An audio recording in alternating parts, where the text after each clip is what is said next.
wired so many different landscape lights. I've never done these before. You want any worms under it? Oh, there you go. Yeah. Yeah, but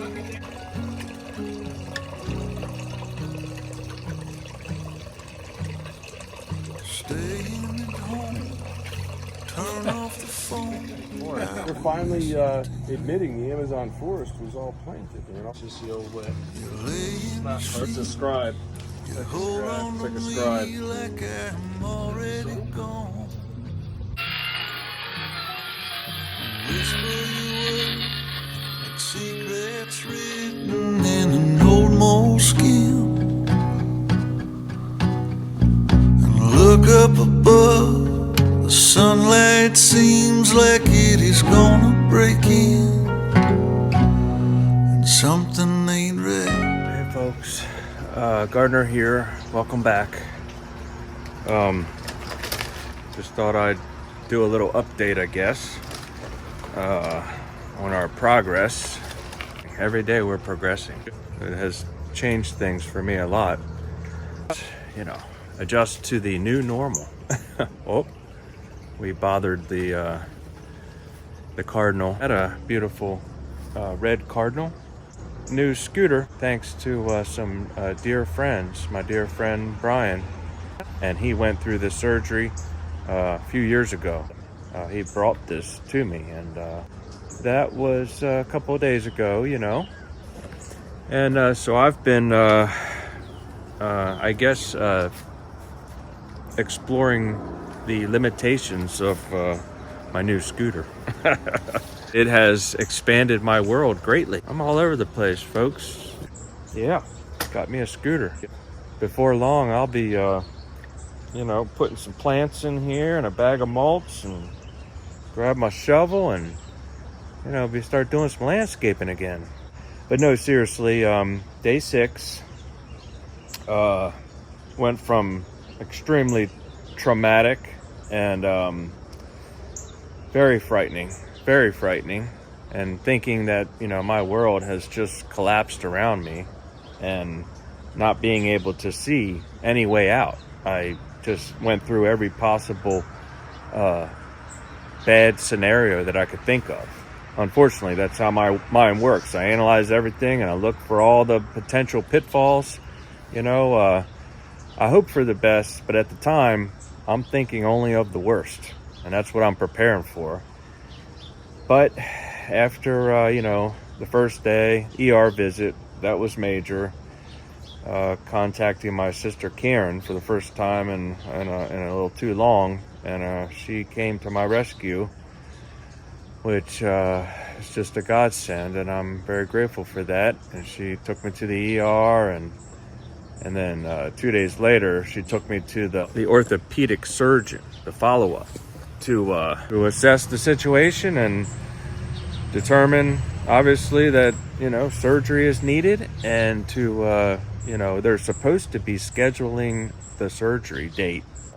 That's kind of what I need next, is the date of the surgery, and I'm hoping it is as soon as possible, because with this type of injury, you don't want it to start healing. It's, you know, severed Achilles tendon, so, you know, you want them things pulled back together and stitched up and closed up, and then you begin the healing process, because right now those tendons are separated, and I don't want to be healing right now, because any healing is going to cause scar tissue, and it's going to make you know, the process even harder, you know, but within reason, you know. So I'm kind of anxious to get that date and to get that surgery done, because once I get the surgery done, then I feel like the healing process can begin. I mean, the surgery date is the first thing. Then I got to line up, you know, help to be able to get to the place to get the surgery and get back home.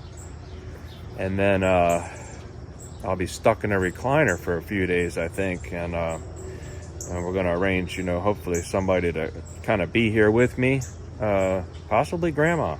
To get the surgery, to get home, and to begin the healing process. Those 4 steps are extremely important.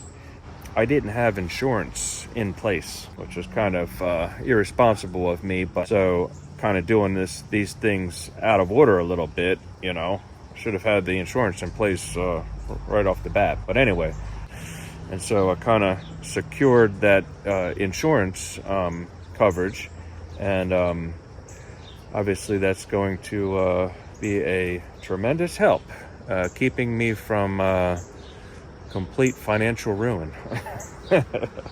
So this is no walk in the park, this is going to take some experienced know-how to do what needs to be done here. The human body is just a miraculous set of systems, and I mean, it's just amazing. But we do need some help from time to time, and at this moment, I desperately need some help to get back on my feet. We're gonna have to be careful, but just keeping an eye on this here cardinal nest.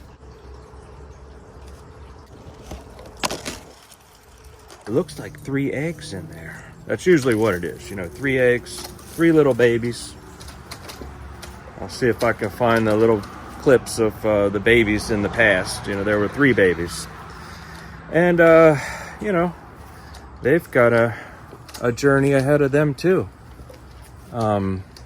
It's not easy being a little tiny cardinal baby stuck in a little tiny shell, stuck in this nest, depending on,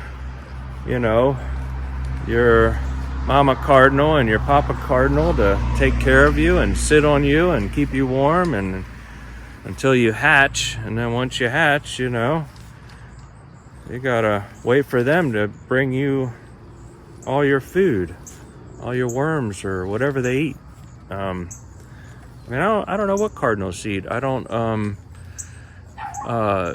It's not necessarily worms. Robins, they live off of worms big time. A robin, that's a worm hunter. But cardinals are more like bugs, like they capture some kind of flying bugs or whatever. But I will leave that up to them because they know what they're doing in that arena, and they will keep their babies well fed and taken care of. We finally got some fairly decent rain, and it's been pretty warm. Steamy, and but it feels a little cooler, but it's cloudy. It looks like we might even get a little rain or something today. I'm not sure, but all I know is the chanterelles are out and I can't get to them. I know exactly where they are, and I can envision in my mind what it looks like, a field of gold. And that was just another thing I thought I lost, or at least for temporarily, my mushrooms, my mushroom hunting. But, I'm like, wait a second, I know where they are, and I have people that are interested in hiking or interested in foraging for mushrooms, and I can reveal my spots to a very select few, maybe draw them a map and send them on a mushroom journey, and we can still do some mushroom hunting, folks, remote. And if they have any questions, they can send me pictures, they can call me, and we can I can direct them to where they are, where I know they are, and they can pick them and bring them back here, and we can take a look at them and ID them and make sure they are what I know they are, and that they're safe and edible and all that. But that would be fun. So I've kind of got that in the works, folks. We're going to figure out how to do a whole lot of things, I think, remotely. I've always thought of this as my home office, but yeah. It's a home office now for sure. Hey folks, I had to come back on here. Another very important part of our morning and our day is spending time in the Word. I've been in the book of Proverbs, and I have just been reading one chapter a day in the morning. Yesterday, I began with Proverbs 29, verse 1.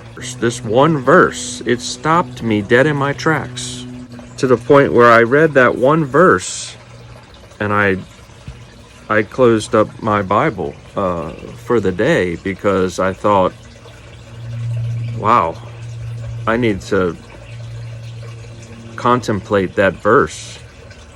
That verse is enough to study. That verse is a little frightening. Let me show you the verse. And this is Proverbs 29 and verse 1. And so this is what I read yesterday. It says, "He that being often reproved hardeneth his neck shall suddenly be destroyed, and that without remedy." That hit straight to my heart. This is speaking to me. Wait a second. I've, often been reproved, and then I often get, prideful, I guess, and want to do things my way, and, I don't know, and maybe be, rebellious or disobedient, or whatever. But, we're sinners, and we fall often. And the Lord reproves us, and he rebukes us, and he chastises us and everything. He corrects us. He wants to correct us, and it's because he loves us. He wants to get us back on the right path. And so, he that being often reproved, which I would qualify for, hardeneth his neck, which means to become stubborn and to become obstinate and to become selfish and prideful and to, want to do things your way or whatever, and not to, heed the commands of the Lord and whatever. So, it just means, you end up sinning, choose to do something that you probably know you shouldn't do, or you choose not to do something that you should do. And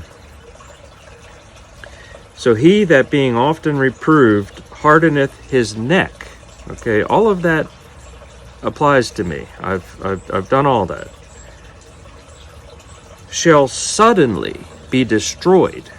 I can see that happening, when we go astray and, we go, wander off, and the Lord kind of withdraws from us, and maybe he withdraws his protection or whatever, and then calamities can come upon us, and we can be, destroyed in one way or the other. And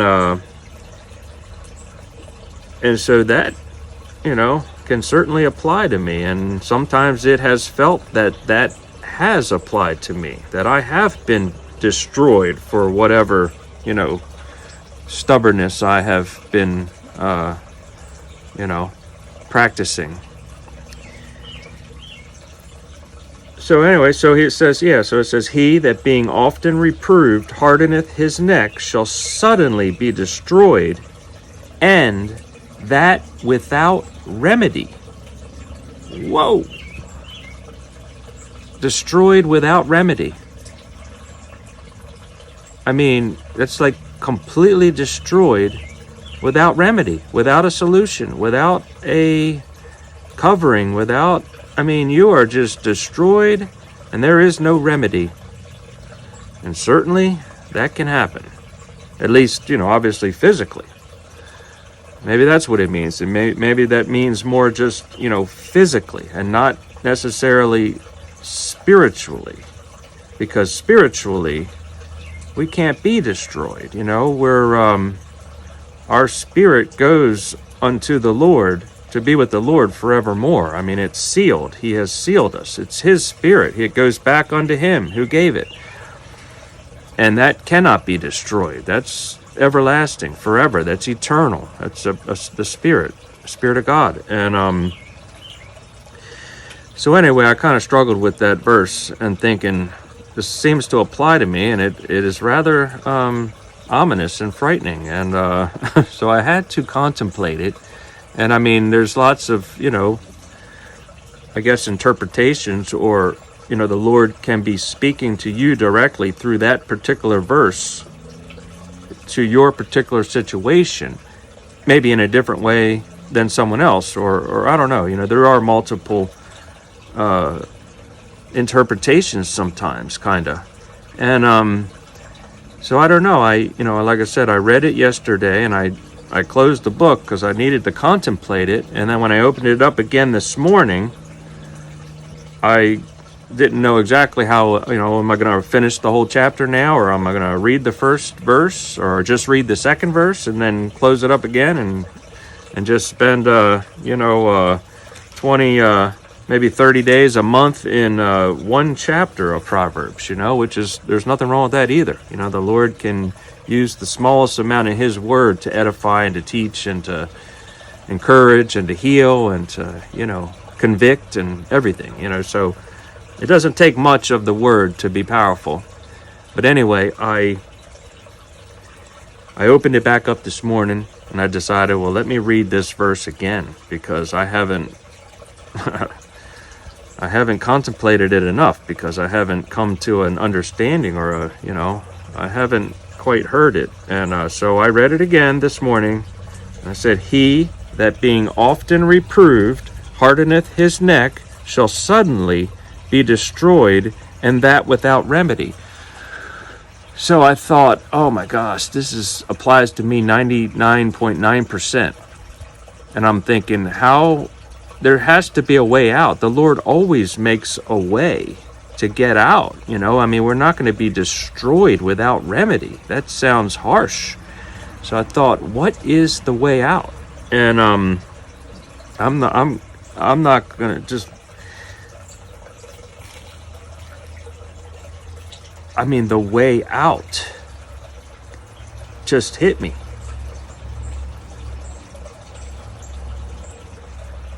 The way out is Jesus. He is the way out. Jesus is the way, the truth, and the life. He is the way out. And so I read that verse again, putting on the whole armor of God, which is Jesus Christ Himself. And I took upon Jesus, and I read that verse, word by word, which is important. And so I read the first word, which says he. And I said, well, can that be talking about Jesus? That being often reproved, okay? Jesus wasn't reproved at all. He wasn't ever reproved, much less often reproved. He was sinless and holy. So that doesn't apply to Jesus. And then it says, hardeneth his neck. Jesus didn't hardeneth his neck. He was the epitome of humility. He demonstrated the absolute epitome of humility. He didn't harden his neck. Shall suddenly be destroyed. They tried to destroy him. They nailed him to a cross and crucified him, and he died and was buried. But he's the King of Kings and Lord of Lords, and death itself, hell itself, could not hold him. And he rose from the dead, and he obtained eternal life, victory over death. So, shall be suddenly destroyed, that doesn't apply to Jesus, because he cannot be destroyed. He is forever. So that doesn't apply to Jesus. And that without remedy, Jesus Christ Himself is the remedy. He is the remedy. So, while this verse may apply to myself and to most people, we all fall, we all sin, we all get stubborn, we all can be destroyed, and we all need a remedy. And so this is speaking to us, but in my understanding, and what I'm reading and what I'm hearing, it's pointing to Jesus, because every single verse in this Bible from beginning to end points to Jesus. And when you just use the key that unlocks the wisdom of the Bible, which is the key of David, which is Jesus Christ himself, he is the key, and he unlocks all the mysteries of the Bible, all the wisdom. And when you apply Jesus to it, it makes sense, because he is the remedy. And it just hit me. It just dawned on me. I am delivered from this verse by the grace and mercy and power and sacrifice of the Lord himself, from Jesus himself. And so once again, Jesus was the answer. Jesus is the answer. I don't know. I wanted to share that because that was pretty powerful, and it kind of hit me, and I was just contemplating that. And who wants to be destroyed without remedy?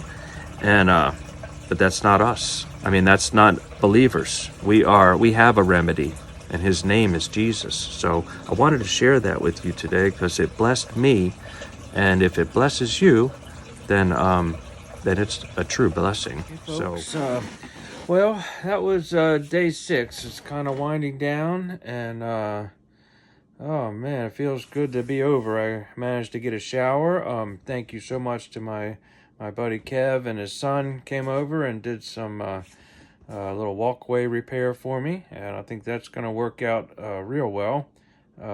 Just a little safer, a little more grip there, and oh, that was wonderful. And it was great to see them, and they helped me out with a bunch of other stuff here in the house, moving things around and getting it so I can maneuver the new scooter around the inside of the house. And yeah, so that's going to work out well.